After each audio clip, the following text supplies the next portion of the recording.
இன்றைக்கி ஒரு சூப்பரான பன்னீர் ரைஸ் எப்படி செய்யலான்னு பார்க்கலாம், அல்லது பன்னீர் ஃப்ரைட் ரைஸ். குழந்தைங்களுக்கு லஞ்ச் பாக்ஸ் ரெசிபி ரொம்ப நல்லாயிருக்கும். கண்டிப்பாக அடிக்கடி செய்ய சொல்லுவாங்க. ஸோ மிஸ் பண்ணாமல் ட்ரை பண்ணி பாருங்கள். 1 கப் அளவுக்கு பாஸ்மதி ரைஸு, அதை நல்லா வாஷ் பண்ணிவிட்டு ஒரு 20 நிமிஷம் நல்லா ஊற வச்சுக்கோங்க. சாதம் மட்டும் நல்லா உதிரியாக வடித்து எடுத்துட்டோம் அப்படின்னா ஃப்ரைட் ரைஸ் சூப்பராக வரும். 20 நிமிஷத்துக்கு அப்புறம் இந்த மாதிரி இருக்கும் அரிசி. இப்போ நான் அது நல்லா தண்ணி கொதிச்சதுக்கப்புறமா 2 ட்ராப் எண்ணெய், அது கூட கொஞ்சமாக உப்பு சேர்த்துக்கோங்க. இப்போ நம்ம ஊற வச்சுருக்க அரிசி கரெக்டாக ஒரு 20 நிமிஷத்துக்கு அப்புறமா அது கூட சேர்த்து வேக வச்சுக்கலாம். அதே மாதிரி வேக வைக்கிற டைம் வந்து எந்த பாஸ்மதி ரைஸாக இருந்தாலும் கரெக்டாக 7லேருந்து ஒரு 8 நிமிஷம் மட்டும்தான். இந்த மாதிரி அரிசி 2 உடஞ்சா போதும். நீங்கள் ரொம்ப நேரம் வேக வச்சிடக்கூடாது. கரெக்டாக ஒரு 7லேருந்து 8 நிமிஷம் இதை அப்படியே ஃபில்டர் பண்ணி எடுத்துக்கோங்க. இப்போ பன்னீர் நான் க்யூபாக கட் பண்ணியிருக்கேன். இது கூட 1 டேபிள் ஸ்பூன் அளவுக்கு கார்ன்ஃப்ளவர், 1 டீஸ்பூன் மிளகாய்த்தூள், அப்புறம் கொஞ்சமாக உப்பு சேர்த்துக்கோங்க. நான் வந்து ஒரு சின்ன டீஸ்பூன் அளவுக்கு வினிகர் சேர்த்துருக்கேன். நீங்கள் வினிகருக்கு பதிலாக லெமன் கூட சேர்த்துக்கலாம். இஞ்சி பூண்டு தேவைப்பட்டால் கூட நீங்கள் ஆட் பண்ணிக்கோங்க.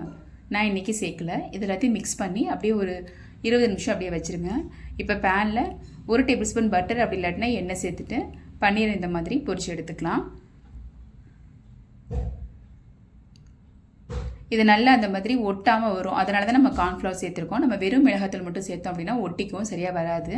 கார்ன்ஃப்ளவர் சேர்த்திங்க இந்த மாதிரி நல்லா ஒட்டாமல் நல்லா கிடைக்கும். இதை அப்படியே தனியாக எடுத்து வச்சுக்கலாம். இப்போ பேனில் எண்ணெய் சேர்த்துக்கோங்க. எண்ணெய் சேர்த்துட்டு நான் ஒரு 4 பல்லு பூண்டை இந்த மாதிரி குட்டியாக கட் பண்ணி வச்சுருக்கேன். அந்த பூண்டை அது கூட சேர்த்துக்கலாம். இது கூட ஒரு மீடியம் சைஸ் பெரிய வெங்காயம் நீல வாக்கில் கட் பண்ணிவிட்டு சேர்த்துக்கோங்க.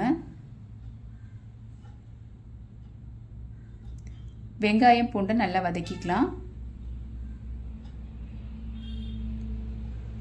வெங்காயம் நல்லா கலர் மாறி வந்ததுக்கப்புறமா நம்ம வந்து வெஜிடபிள்ஸ் ஆட் பண்ணிக்கலாம். நான் வந்து இன்றைக்கி கேரட், பீன்ஸ் எடுத்திருக்கேன். அப்புறம் கேப்சிகம், முட்டைக்கோஸ் எடுத்திருக்கேன். எல்லாமே கொஞ்சம் ஒரு கேரட் தான் எடுத்திருக்கேன். ஒரு 5-6 பீன்ஸு, அப்புறம் ஒரு பாதி கேப்சிகம் தான் சேர்த்துருக்கேன். முட்டைக்கோஸ் ஒரு சின்ன பீஸு. இது எல்லாத்தையும் சேர்த்து நல்லா மிக்ஸ் பண்ணிக்கோங்க. காயில் கொஞ்சம் கூட தண்ணி சேர்க்கக்கூடாது. இந்த மாதிரி சேர்த்து நல்லா வதக்கிக்கலாம். இப்போ இது ஓரளவுக்கு இந்த வெஜிடபிள்ஸ் வதங்கினதுக்கப்புறம் தேவையான அளவுக்கு உப்பு சேர்த்துக்கோங்க. 1 டேபிள் ஸ்பூன் அளவுக்கு vinegar, 1 tablespoon soya sauce add பண்ணிக்கலாம். அப்புறம் ஒரு பெரிய டேபிள் ஸ்பூன் அளவுக்கு மிளகுத்தூள் சேர்த்துக்கோங்க. நான் இன்றைக்கி வந்து நல்லா ஸ்பைஸியாக இருக்கிறதுக்காக செஷ்வான் சாஸ் சேர்த்துருக்கேன். நீங்கள் அதுக்கு பதிலாக நார்மலான டொமேட்டோ கெச்சப் கூட சேர்த்துக்கலாம். இது எல்லாத்தையும் சேர்த்து நல்லா மிக்ஸ் பண்ணிவிட்டு பாருங்கள், அரிசி எவ்வளோ உதிரியாக இருக்குது பாருங்கள் சாதம்.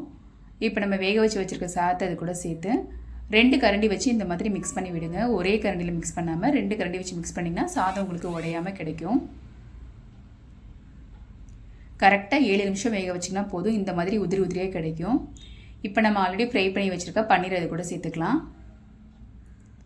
அதே அது கூட சேர்த்து நல்லா மிக்ஸ் பண்ணிக்கோங்க.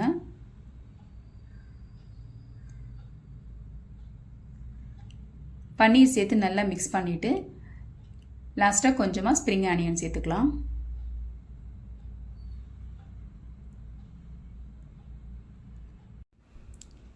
ஸ்ப்ரிங் ஆனியன் சேர்த்துட்டு நல்லா அந்த மாதிரி மிக்ஸ் பண்ணிங்கன்னா ஒரு சூப்பரான பன்னீர் ஃப்ரைட் ரைஸ் ரெடி. கண்டிப்பாக மிஸ் பண்ணாமல் ட்ரை பண்ணி பார்த்துட்டு எப்படி இருந்துச்சுன்னு கமெண்ட்ஸில் சொல்லுங்கள்.